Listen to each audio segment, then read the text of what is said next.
kining na naglalis nga mga grupo, pulos ni sila nagtuo sa Ginoo, sa Dios nga gituuhan sa mga Israelita.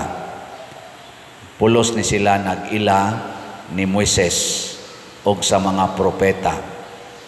Pero nagkalalis, naglibog sila kung kinsa gid ni si Jesus.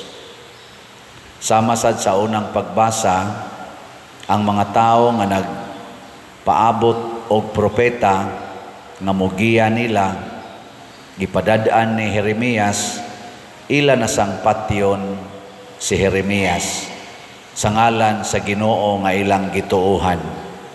So di kay ta mo kumpiyansa aning atong pagsigig simba. Kay posible di ay kining atong pagsigig simba gimanduan ni sayawa. Posible po nga gibanduan sa Ginoo. Gilingay mong tupad na kinsa may nagmando ni mo ron nga mosimba ka. Kinsa man? Ang Ginoo o ang yawa? Unsa may timailhan nga ang Ginoo mo'y nagmando nato kung mosimba ta? Unsa may timailhan?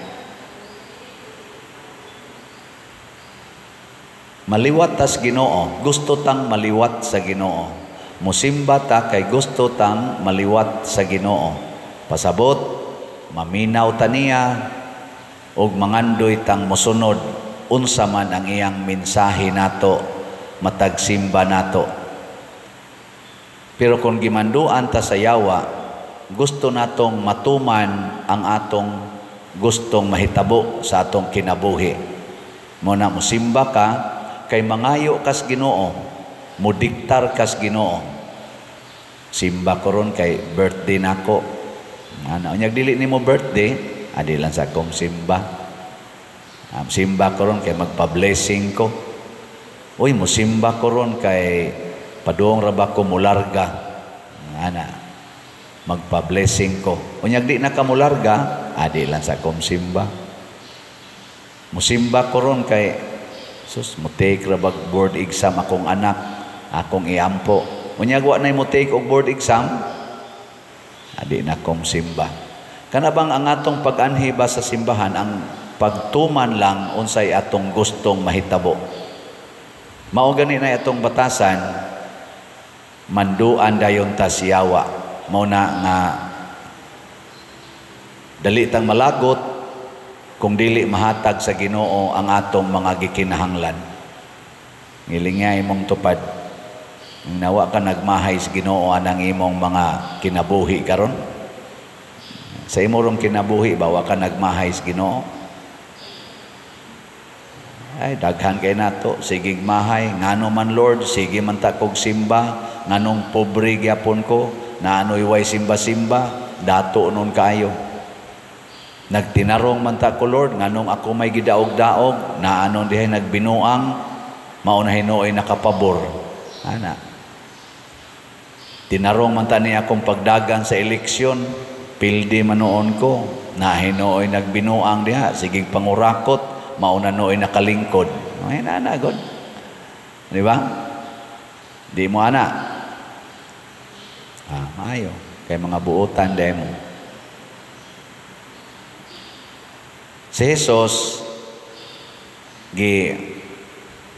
kagubtan sa mga leader, sa mga labinas mga Pariseo, kay kani mga Pariseo mao man ni ang leading class adtong panahona nga mao gyud magdiktar sa mga tao unsay buhaton. Nya si Kristo murag nahimo nilang eyesore. Nya tungod kay pag tuon nila sa Biblia naabay depikto ang kinabuhi ni Jesus. Una, niangkon si Jesus nga siya mao ang pinadala sa Dios, ang Mesiyas. Sa ilang nakatunan, ang Mesiyas adto matao sa Bethlehem, kay kaliwat man siya ni David. Unya ang ilang nahibaw-an si Jesus nagtubo dito sa Galilea, sa Nazaret. Di gyud mahitabo nga siya mo'y Mesiyas, kay wa man matuman ang gipanagna sa mga propeta nga kinahanglan ang Mesiyas ari gyud matawo sa Bethlehem. Nya kay wa man gyud sila magsusi-susig maayo, ang ilang gitan-aw ang kanaramang yung nahibaw-an nila nga background ni Kristo, ila yung gisalikway si Kristo. Pero karon nakita nagsusi-susi o gisuwat na nato ang Bible, ang mga nagsuwat sa Bible, linamdagan sa Espiritu Santo, nahibaw-an nga diin gid ay matawo si Hesus. Di ka mo akong pangutan-on, sa inyong nahibaw-an, diin man matawo si Hesus. Uy. Otro sa di ay. Wala mo basa-basa di Bible, labi na, wala mo maminaw anang musimba tas misa di Galio. Kanang inikataw man ni Hesus, daghan man kanang basahon diha. Diin matawo si Hesus.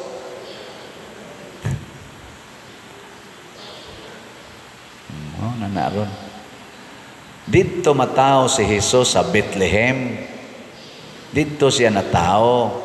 Kay gikan sa Galilea, niadto sila ngadto sa Judea tungod kay si Jose kaliwat man ni David, nagpalista siya, nagpasinsos kanabang nagpalista sila, bagigda niya si Maria nga mabdos na. Unya sa ila ditong pag-adto, dito naatlan si Maria nga nagbati padong na mga anak niya, kay wa man sila'y balay, nanuktok silang mga balay, wa may ni pasaka nilang balay, wa may ni dawat nila, dito sila nakasud sa balay sa mga hayop. So ang naka-witness gyud nga natawo na ang Mesiyas ang mga hayop. Nya unsaon man pagsangyaw sa mga hayop ngadto sa mga tao? Di wa kasangyaw. Kay doon na pantatoy tao sa Bethlehem nga ni pasaka ni Jose o ni Maria, nya dito nakaanak si Maria sa balay, posible nga kadtong mga tawhana mautoy musangyaw nga natawo na ang Mesiyas dinhi sa among balay, nya ni akos Bethlehem. Di matuma na ang sugo sa Ginoo, wa may midawat. Murag wa matuman, pero natuman di ay. Muna ang kabubuton sa Ginoo mga igsoon, matuman gid na. Kung di na to dawaton ang iyang kabubuton, matuman gihapon na. Pero kita mo'y alaot nga naman, kay ang kabubuton sa Ginoo wa matuman din hinato didto natuman sa laing lugar.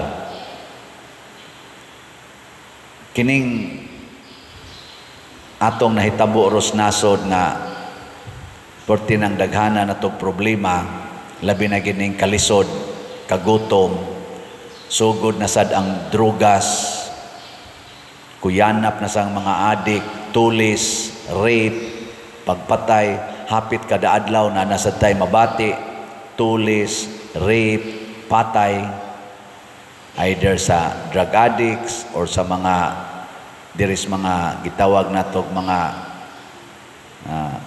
subversive groups, mga terorista. Kining way hunong away sa atong mga politicians, kining way hunong nga issue aning corruption dinhi sa atong nasod nga usatas mga top countries in the world na top notcher sa corruption. Kining maong mga butang nahitabo tungod kay nisugod na tingali ta, di lang tingali, wa na ta mudawat sa Ginoo sa ato yung kasing-kasing, labi na sa atong mga leaders. Kutob na lang ta sa debosyon, wala na gitay imitation of Jesus. Ilingay mong tupad ing na nagsunod yung kas Ginoo, ing na kanang debosyon, worship, preaning pagsimba, mauna ni ang sinugdanan sa imitation. Kanus aman ang imitation mahitabo, kung ato nang puy-an ang pulong sa Ginoo sama ng kamatuuran. Matud pa diri ni Nicodemos, ingon si Nicodemos usas mga Pariseo, sumala sa atong balaod, dili kita makahukom nga sad-an ang usa ka tawo sa dili pa nato siya mahusay ug maila kun unsay iyang nabuhat. Inana, karon sige tag panghusga ug arita mo tan-aw sa mga anti-Duterte. Si Duterte wa mohusay sa mga sad-an, iyang gipa-EJK. Mo nang gikiha siya for EJK, extrajudicial killing, sa mga anti-Duterte. Mostly ana nila related sa mga gipang-accuse nga related sa mga drug lords o drug trade. Ana, ari sa kang maminaw sa side sa mga pro-Duterte, nag-ingon sad, kining pagpapriso ni Duterte dito sa ICC, wa sad moagig paghusay, due process, dinhis atong balaod sa Pilipinas. Gidritso lag arrest unya, gidangat to, gi-accuse pa nga kidnapping. Nakaron, kinsa may atong tuhuan ani nga si Duterte wa mo follow og balaod sa due process, o ang nagpaprisong Duterte karon wa mo follow sa due process? Kinsa may atong tuhuan? Oy. Sige, bahala mo diya. Karon aron makuan matinaw-tinaw, naghimo og hearing ang Senado. Nya nasay mo criticize nga wa na ni kapuslanan kay naghearing ta og legal ba, makaturunganon ba ang pagpadala dayon sa former President Duterte ngadto sa IEC nga korte og prisuhan, or dili ba? Ngano man kay naghearing ta para pagtimbang-timbang kung makatarunganon ba o dili, legal ba o dili, pero tuan na priso na. Nasa mo ingon, dili oy, mapuslanon gyapon ni kay ngano man naa pa may 5 nga isyuhanan pagwaran. Para na lang ni sa future nga mga arrest warrants na sad na i-issue sa ICC. Hain may sakto ani. Nag-hearing after na priso na ngadtos gawas, o unsa may maayo mag-hearing o sa una pa himuon ang desisyon. Sa Ginoo ug mao say gibuhat sa mga Hudiyo sa una, kinahanglan gid sa paminawon ang matag side, maningkamot hangtod sa katapusan nga mahibaw-an ang kamatuoran. Ug naa sad na sa atong konstitusyon, kanang atong mga human rights diha, Bill of Rights, ug sa atong justice system. Kanus-a man ta makasunod sa Ginoo kung mosunod ta sa balaod nga gihanay para sa public welfare, public order. Tanan nga balaod nga naaprubahan para sa kaayuhan sa usa ka katilingban, kung sundo na nato atong mahibaw-an, in quotation lang, ang kabubuton sad sa Ginoo. Pero kung mosunod na tas atong personal interpretation sa balaod, unya i-impose dayon nato, posible nga nawagtang trespassing. Balaod yapon, pero ato orang personal interpretation or certain group of persons. Kaya nga naman, maigo manggutaning gitawag og mga biases. Bias ba? Kinsa dinhing asawaha nga dili gyud usa muyaw-yaw sa bana, maminaw usa sa bana, una pa muyaw-yaw. Tasang kamot. Hoy mga asawa, auditso gid day mo yaw-yaw no, putak-putak gid dayon, nya kanang accuse dayon. Mga bana, kinsa dinhi ang di gyud musinghag or di mo tubag sa asawa, maminaw lang gyud usa sa tanang isulti sa asawa, taas ang kamot. Adi usa. Utrusan mo. Mga ginikanan, kinsa ninyo nga tagaan gid ninyo due process ang inyong anak, di gyud mo musinghag, di mo mga saba, di sad mo manglatos, inyo usa silang pasultihon og maayo, taas ang kamot.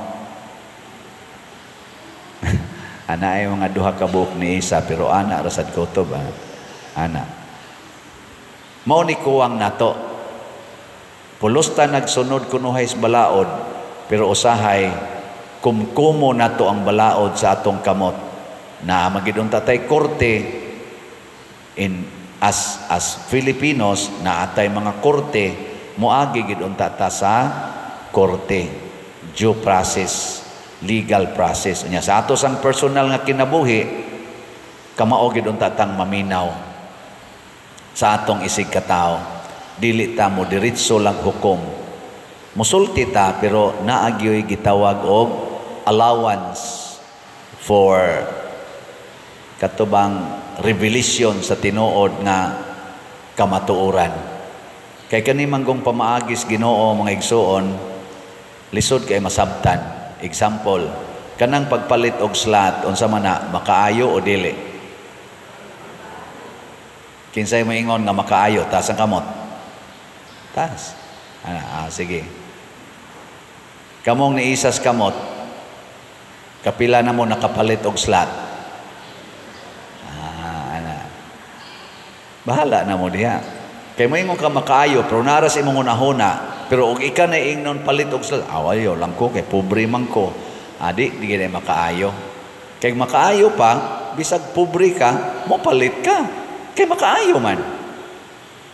Dayon tag rason. Parihaan na agong moingon ta nga kanang gisulti ni Kristo nga moingon tamparuson imong pikas aping, ipatamparos lang sang pikas. Makaayo na dili. Kinsay mo ingon nga makaayo na, tasa ka mo. Sige. Tanawa. Doon ay daghang mga anti-Christ din nanimba, pero anti-Kristo. Anti ba? Antay ba? Kana bang, paragod, anti-Duterte, anti-Marcos. Nga ang tanang isulti aning tawhana, kay antay naman ka, bisag siya pa'y imo kunuhay gi atubang, di na jud kamutuman. Laluya din Kristo karong buntaga, no? Wa din mo sugot aning iyang giingon. Sige, ato lang us-usag jutay kanang niingon si Kristo, higugmaa ang imong kaaway. Kinsa may mopabor ana nga makaayo na, tasa kamot. Ngay usa dito duha, tulo ra hastang luoyang Kristo. Kinsay mo ingon nga mooyon nga kulurin ang imong buhok aron mo batanon ka, ta sa kamot. Away nang olors buhok. Kiskisi na imong kilay para mabadlisi aron mo angay unya nindot ta kay kagnaong, ta sa kamot. Kinsay mooyon ana. Klaro ana inyo mga naw. Na ato gyong susihon, pulong banis Ginoo o pulong sa tao. Matod pa sa atong tubag sa Salmo, sa atong tubag, o Ginoong akong Dios, nagadangop ako kanimo. Yes, wa tay laing kadangpan ang Ginoo ra gyud. Aning mga linog, aning gubat, kining kagubot, kining kasamok sa atong katilingban, ang Ginoo ra gyud atong kadangpan. Pero dili sa ta makadangop niya kung di ta ka maong mutuo sa iyang mga pulong. Bisan karon panahon sa atong eleksyon, dili ta magsigig paminaw lang anang mga tao nga nagsigig sulti side sa Marcos, side sa Duterte, side sa mga independente nga mga kandidato, kay makailad kay nang ilang mga pulong. Maminaw ta, mudangop tas Ginoo. Ginoo, giyahi ko. Tagai ko sa imong guidance, wisdom, aron akong pilion ang mga tao nga angayng pilion. Nya moingon din ang Ginoo, paminawa lang ang kamatuoran.